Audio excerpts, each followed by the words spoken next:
Positive news के सभी दर्शकों को अंतर्राष्ट्रीय योग दिवस की बहुत बहुत शुभकामनाएं।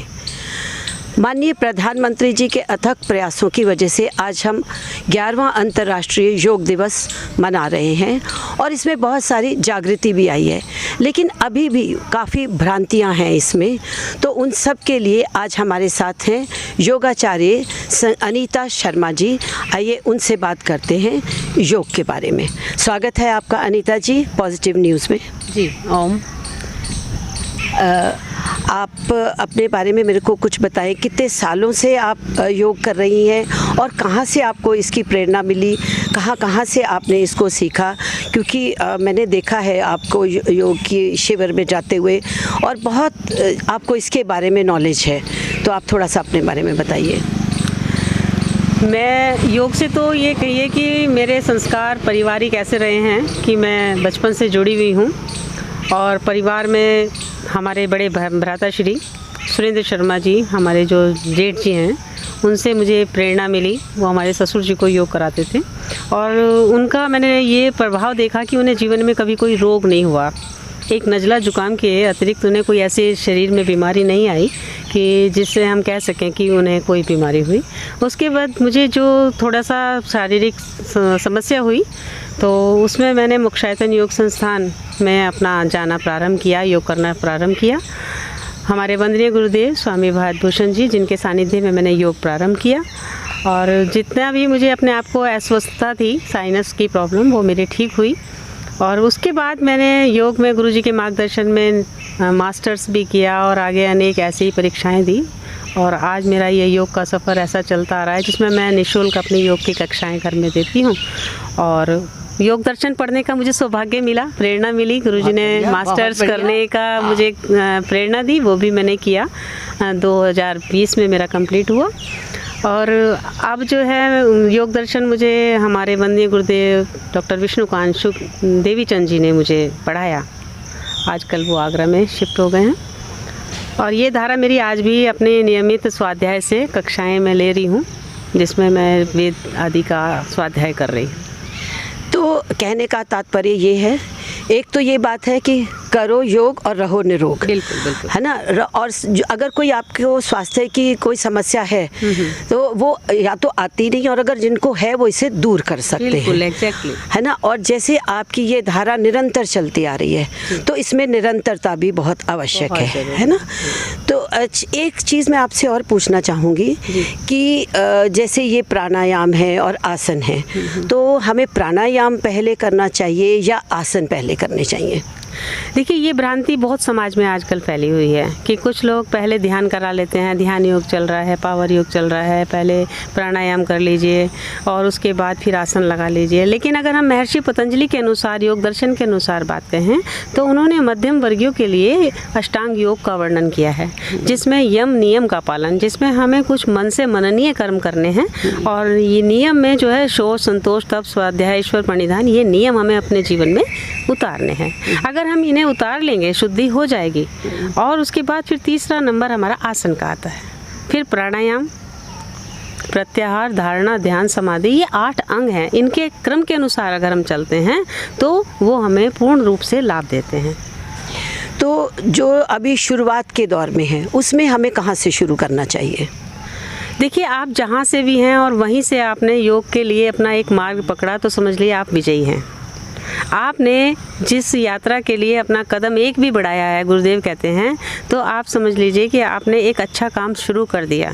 उसके बाद जब आप उस मार्ग से जुड़ जाते हैं, उस लाइन पे चल जाते हैं, तो धीरे धीरे फिर आप उसको, हमें कैसे चलना चाहिए, किस तरह से मैं आगे बढ़ सकता हूँ, फिर आप योग के अनुसार, योग दर्शन के अनुसार, महर्षि पतंजलि के अनुसार या जिन भी गुरु के सानिध्य में आप सीख रहे हैं उनके अनुसार आप चलना सीखना प्रारंभ कर दें।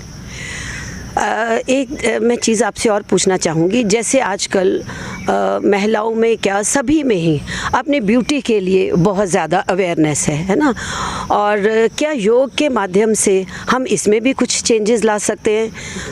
बिल्कुल बिल्कुल, आपने बहुत अच्छा प्रश्न किया। सौंदर्य पे इतना पैसा बहनों का और मातृशक्ति का लगता है, तो मुझे लगता है कि योगियों को इसकी आवश्यकता नहीं पड़ती। हमें तो स्नान के लिए सिर्फ जल चाहिए, मिट्टी मिल गई तो मिट्टी से स्नान कर लिया, और जितनी भी प्राकृतिक चीज़ें हैं उनसे स्नान कर लिया। साबुन और ऐसे रसायन पदार्थों की तो आवश्यकता नहीं है। मैं कभी साबुन नहीं लगाती, और किसी भी तरह का उत्पाद जो है पता ही नहीं है कि कोई क्या लगता है।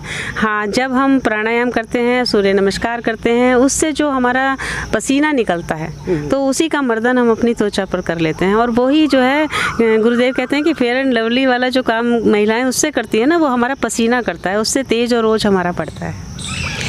तो इसका मतलब ये है कि योग करने से ब्यूटी पार्लर जाने के भी पैसे भी बचेंगे और अलग एक्स्ट्रा एफर्ट भी नहीं करना पड़ेगा। बिल्कुल, बिल्कुल। और वही चमकती दमकती त्वचा या फिर आँखों की रोशनी हमारी और बाल वाल सब उसी तरीके हमारे प्राकृतिक रूप में सुंदर लगेंगे। ये तो आपने बहुत अच्छी बात बताई। एक हम आपसे ये चीज़ जानना चाहेंगे, आजकल जो युवा वर्ग है वो जिम की तरफ बहुत जाता है कि मुझे जिम करनी है, और वो योग की तरफ नहीं आ रहा। एक तो उसमें आप मुझे बताइए इन दोनों से क्या अंतर होता है। और एक हमें अक्सर सुनने में आता है, कुछ लोग कहते हैं पावर योगा होती है, दूसरी कुछ और टाइप की योगा होती है, तो ऐसा भी कुछ है? तो उसके बारे में थोड़ा आप हमें जानकारी दीजिए। देखिए, पहले तो मैं आपको ये बताऊंगी कि नीना जी, योगा नहीं योग होता है। योग जो है जोड़ने का काम करता है, आत्मा से परमात्मा को जोड़ने का काम करता है। हम अपने आप से जुड़ते हैं। और जो ये पावर योगा हुआ है, पावर योगा से पहले अगर हम देखें अपने प्राचीन काल में, जब हमारी गुरुकुल परंपरा थी तो मल्लखंभ होता था, हम कुश्ती करते थे, इस तरीके के व्यायाम हमारी प्रकृति रूप से कराए जाते थे हमारे गुरुकुल में। अब जिसे पावर योगा का नाम दे दिया गया है। और जिम की जहाँ तक बात है तो जिम और योग में बहुत डिफरेंस है। जिम में जो है शरीर थकता है, और योग में जो है हमारा शरीर नहीं थकता, हमारी आत्मा पुष्ट होती है। और योग जो है मन का विषय है। जब मन हमारा परिपक्व हो जाता है, और मन की शक्ति से ही मन साधे सब सधे, और शरीर वहाँ पर जिम में। दूसरा ये भी आजकल बहुत भ्रांतियाँ हैं कि हम अपने मसल्स बना लें, और तरह तरह के उत्पाद भी जो हम सेवन कर रहे हैं, और जब हम उसे छोड़ते हैं तो एकदम से मोटापा बढ़ता है। जबकि योग जो है वो बैलेंस करता है, संतुलन बनाता है। तो योग का अपना अलग है, और जो योग से जुड़ेगा तो उसका पूर्ण विकास होगा। कायिक, वाचिक, मानसिक, शारीरिक सर्वांगीण विकास योग से संभव है। और जिम से सिर्फ आप मसल बना सकते हैं, और उसमें एक अहंकार की जागृति आती है कि जब हमारे मसल्स बन जाते हैं। और योग जो है हमारे मन को शांत करके हमें धीरे धीरे बैलेंस में और व्यवहारिक बनाता है। ये तो आपने बहुत अच्छा बताया कि जिम से हम सिर्फ अपना शारीरिक विकास करते हैं, और योग से हमारा मानसिक विकास भी होता है, और खान पान में भी उस तरह से हमारे संतुलन आता है। तो आप युवा पीढ़ी को या आजकल समाज में जो और इस तरह की चीज़ें चल रही हैं, उन सब लोगों को क्या संदेश देना चाहेंगी? बहुत अच्छा प्रश्न है आज के परिवेश में, कि समाज में जो हैं बहुत सारी विकृतियां ऐसी आ रही हैं कि हमारे में संयम नहीं रहा, धैर्य नहीं रहा, और उसका ना रहने के कारण परिवारों का विघटन हो रहा है, और पर्यावरण की तरफ हमारा ध्यान नहीं जा रहा है। प्लास्टिक का बहुत प्रयोग हो रहा है, और उसके साथ जल का जो है बहुत ज़्यादा दोहन हो रहा है। तो जल को आने वाला जो समय है वो जल के लिए बहुत ज़्यादा, हमारी जो संघर्ष है वो जल के साथ ही होने वाला है। तो मैं चाहूँगी कि सभी अपने जीवन में जितने भी उत्सव हैं उन पे वृक्षारोपण का कार्य करें, और वस्त्र के बने हुए थैले का प्रयोग करें, जिससे प्लास्टिक का जो है हमारे मिट्टी की जो उर्वरा शक्ति कम हो रही है उससे हम बच सकें, शुचिता भी बनी रहे।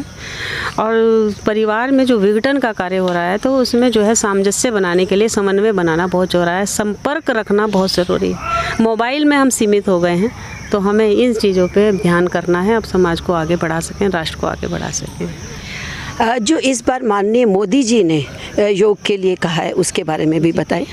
हाँ, मोदी जी ने जो एक थीम इस बार हमें दिया है पूरे विश्व में, एक धरती एक स्वास्थ्य, और वो है योग के माध्यम से, एक धरती एक योग, कि पूरे विश्व में जो है वसुधैव कुटुंबकम जो हमारी संस्कृति रही है, और सर्वे भवन्तु सुखिना, कि सभी सुखी कैसे हों, तो वो हमारी चीज़ जाके टिकती है योग पर। योग में हमारा कायिक, वाचिक, मानसिक और त्रितापों से हम बच सकते हैं, तो वो योग से ही बच सकते हैं। दैहिक, दैविक, भौतिक तापा, ये 3 तरह के जो ताप हैं इनसे हम योग के माध्यम से ही बच सकते हैं। तो हमें योग में हम ये जो पीढ़ी है हमारी आगे जो पूरे विश्व में योग की जो धारा बह रही है उसके लिए हम अपने माननीय मोदी जी का हृदय से आभार करते हैं और हम उससे जुड़ें। और ये योग की विद्या सभी के लिए है, किस भेदभाव रहित है।